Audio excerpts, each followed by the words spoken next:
Let's turn this dried up block of soy protein into the crispiest, juiciest vegan chicken you've ever tasted. If you're veggie, you probably already know about TVP or textured vegetable protein. Most people use the crumbly mince version, but this is the medallion version, and it absolutely slaps if you prep it right. It's definitely more effort, but the payoff is so worth it. Plus, it's a protein bomb. An 80-gram serve gives you 44 grams of protein. And this is what that looks like. It's just around 6 or 7 pieces. Here's the key. You have to boil the crap out of them. You can soak them overnight too, but who actually remembers to do that? I boiled mine in vegan chicken stock for about 40 minutes until they were nice and soft, and then you can just squeeze out as much water as you can, but make sure they've cooled down enough so you don't scorch your hands. You want them nice and dry so the seasoning and coating really stick. This time I tried turning it into some KFC. I found the secret herbs and spice mix online and chucked that in a bowl with 3/4 cup of flour and a 1/4 cup of cornstarch. I also mixed half a cup of soy milk with half a teaspoon of apple cider vinegar, which thickens it up into a buttermilk consistency. And then you're ready to coat. When breading anything, always remember that dry sticks to wet and wet sticks to dry. So if you've ever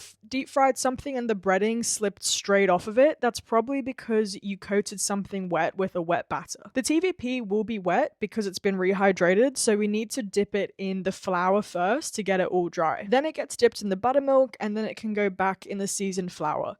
And the trick here is to really pack in all that flour nice and good and then squish the TVP in your hands to create those craggly signature fried chicken bits. Do that with all your TVP and then deep fry in some oil until nice and golden brown. You know the oil is hot enough when you put a chopstick in and bubbles start to form around it. I serve this up with some mashed potato, lemon and garlic green beans, and homemade mushroom gravy. And of course I had to give it to my boyfriend to taste test, and he was blown away by it. And he isn't even vegan. He absolutely loved it and demolished the whole plate in minutes. And look at that texture. The inside was tender, juicy, and even pulled apart like real chicken. You serve this to anyone and they'll walk away happy, I guarantee it. Drop your best recipe in the comments. I'm on a mission to try every version of these.